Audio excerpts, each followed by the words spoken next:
One of the most important math problems to get down before you take your first wastewater treatment plant operator exam is the food to microorganism ratio. I've got my brand new OIT, Wes, right here. Say hi to everybody. How's it going, everybody? And we were just doing a little session here at the plant. I was going to do some real life numbers with him, and I asked if he was okay with it. We decided to get the camera out and do a video for you. He's asking some really good questions that would help new people maybe understand a little bit more. I forget what it was like, learning this math problem. And the questions you've been asking me these last, few minutes, I was like, man, let's get the camera out. Let's get mic'd up. We're going to do this for YouTube. Let's do it. So what we're doing in our plant, we have a little 50,000 gallon a day MBR package treatment plant as a plant expansion we did a few years ago.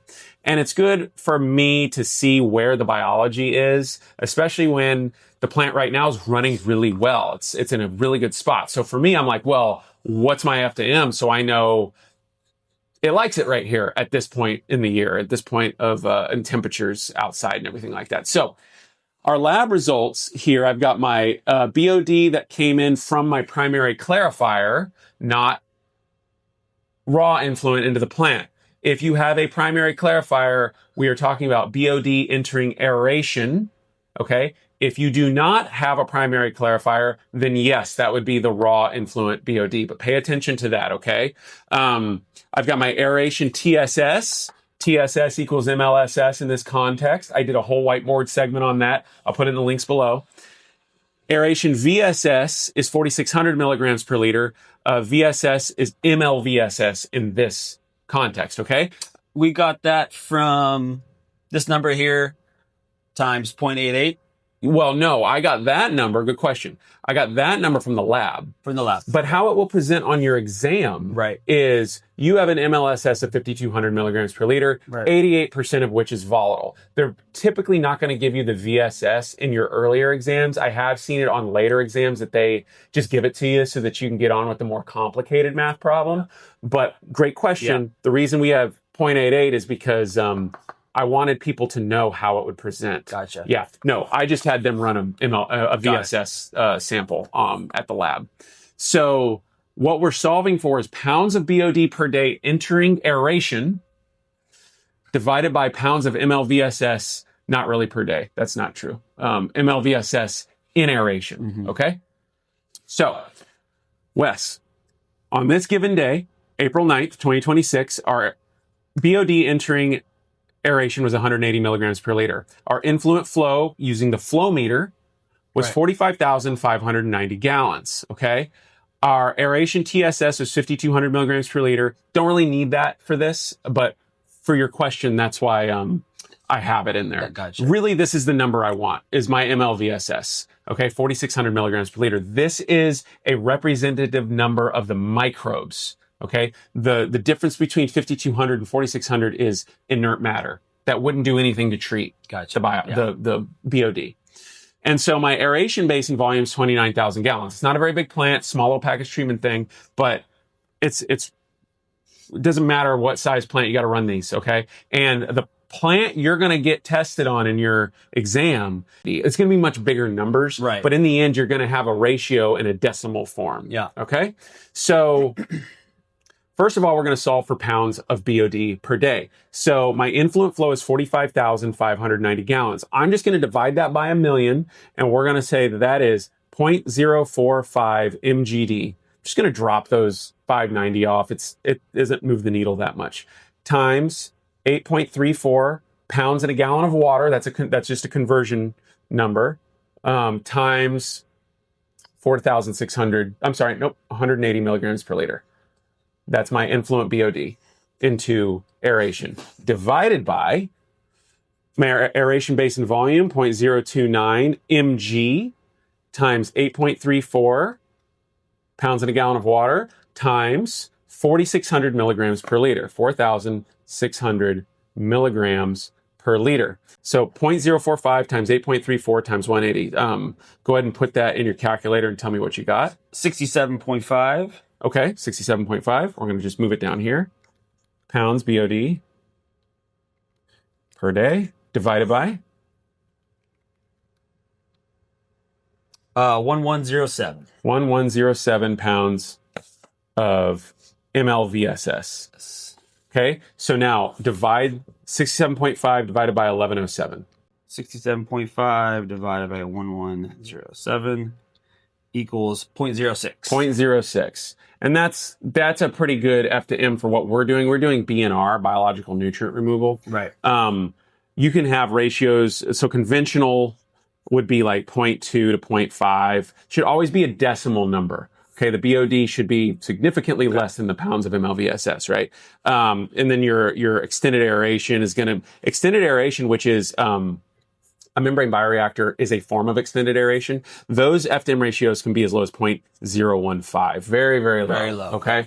And the lower your F-to-M ratio goes, the more versatile your biology is. You can do more because there's more different types of bugs that are alive in there. The other thing, though, is the further down you go on the F-to-M ratio, the more you open yourself up to problems like filaments and dissolved oxygen issues and things of that nature. Okay.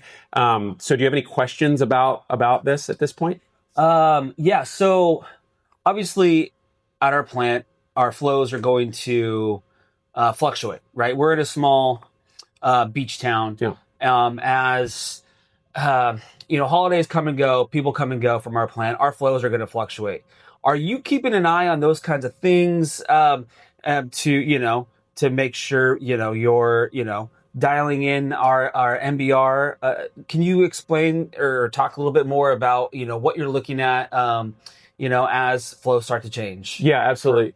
Yeah, two things. One is like our primary clarifier died. Yeah, right. It's offline. So it's right. It'll be back online before Memorial Day. We'll have the drive here, but that was like kind of a happy mistake because last year I really struggled with keeping the MBR fed properly. I mean, my F-to-M ratio dropped way lower than that. Okay. And obviously like temperature and things like that are going to affect as well. Sure. Yes, they do. Right. Well, and that's a good point too, not to segue too far off, but you're asking the right questions because when you zoom out, it's also interconnected. It's very dynamic. Like when you take an exam, it seems sterile and static, and here's your numbers. Right. It's great to obviously, for our, my tests and tests coming to get certified, I'm going to need to know how to get here. Yes. But what does this mean? As far, that's what's important.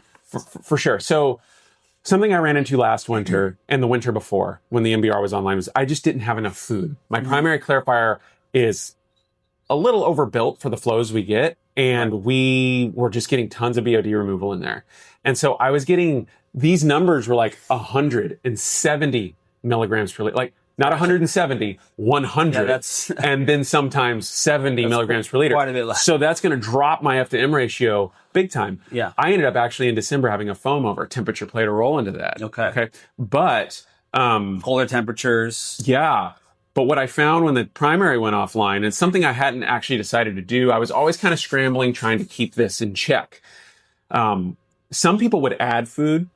Like I've heard people add dog food, but there's, cat food and stuff like that. But there are times where there are chemicals you can use, like methanol is one of them. Glycerin's another one. So just something to feed the bugs in those times. And I talk a little bit about that F-to-M control in my video on the reverse F-to-M ratio. That is definitely something you need to watch if you are operating a plant or taking a journey level exam. It'll pop up on your screen at the end of this video, and I'll also put it in the description. So to answer your question, now that this primary clarifier died, and I was forced to turn half of our secondary clarifier into a primary, right? What did that do to my detention times? Because that volume is half the volume of my primary clarifier. It lowered my detention time in the primary, which meant not as much stuff could settle out, which meant more solids and BOD moved to the MBR. And I realized, quite by accident, that this is how I'm going to run my plant in the winter from now on. Right. I'm going to take my primary offline. I'm going to move everything like that. And that'll actually give us two things that are accomplished with that. We get to look at our primary clarifier every year, drained, inspected. Right. In conditions that are a little bit more favorable. We were doing that in the spring. Now I can do it all winter and have it just off. And the other reason is during storm flows, now I've got a very large EQ basin to store storm water. So that's a great question, I do watch these things seasonally. And just because 0.06 is where I'm at right now, temperatures, does not mean where it wants to be in the winter or the fall. Yeah, see, that's what's really important for me, someone who's very new. It's great to understand how to get to here, you know, by putting our knowns and our unknowns and solving the problem. But how do we use that in the real world? How am I as an operator going to use these parameters to make myself, you know, just a top-notch operator here at the plant? And that's what's important for me. Like, yes, I want to know how to do these math problems and solve them for my tests, but you know, how can I really dive in and use this to become a really great operator? And that's what's, yeah, I would say experience is an observation. Right. So trial and error, all those kinds of things. Well, just like I said, just because 0.06 works today doesn't mean it's going to work tomorrow. Right. As the flows change and the temperature and the influent characteristics, you could have different things happening there. Right. And so to answer your question, and everybody's question out there that might be asking that, time and observation. No two plants are the same. The biology is different. And so you really have to let the plant talk to you. Right. And understand like the different senses. Smell. How does it smell? How does it look? Right. You can actually see the texture when you take an MLSS grab. Right. And it's like thick. Might be a little... Even in an MBR, it should still be pretty liquidy, you know? Right. I'm up there on the MBR daily, you know, hosing it down, taking a look at things, keeping an eye, smell, all those kinds of things. I'm trying to, you know, be part of my daily routine to keep an eye on it. Like, how should this normally look? And those kinds of things. Right. That's it. And I've heard an analogy, and I don't know if this is true or not. They don't let bank tellers handle counterfeit money. Now, I don't know if this is true, but the analogy makes sense. The reason why is because they know what real money feels like. Yeah. And when the counterfeit comes by and they touch it, they know right away. Same thing out there. You've been here 4 weeks now. Right. Okay. You have a long way to go until you understand truly what the plant is supposed to look like under. I still don't know what the smell like. Right. I don't know what the plant's supposed to look like under every single condition. Okay. Right. How could I? Because I've never seen them. It takes a lot of time. Now, I've seen more than you have at this point, so I've got more insight. But as you progress and stay and watch and learn, and you're going to start cataloging your own observations. Yeah. And that's where... No, I am. I think, it's a great point. I totally am. I mean, as I'm up on the primary and the secondary, taking a look, cleaning those daily, or the chlorine contact chambers as I'm getting in there, and I know what it should and shouldn't like just from a week, you know. So I completely agree with that. Okay. Yeah. Cool. And then there's lots to go. So any other things you want to ask before we let all the YouTube people go, and we'll continue with our day? Gosh, I'm so new. This is so great for me. I don't have any other questions right now that on top of my head, but yeah, no, this is really great. Cool, man. Well, I hope you guys liked this. This was a very impromptu thing. We were going to do this math problem just for our own process control. And I was like, Wes, let's start filming. Let's start filming. If you're comfortable with it. He seems like he's okay with it. You seem like a natural on camera too. Well, I'm trying. My first time. This is just going to be like a production studio one day. And then we'll do some wastewater treatment. Yeah, a little. All right. Catch you guys in the next one. Have a good day. Good to see you guys. All right. That was fun. That was fun.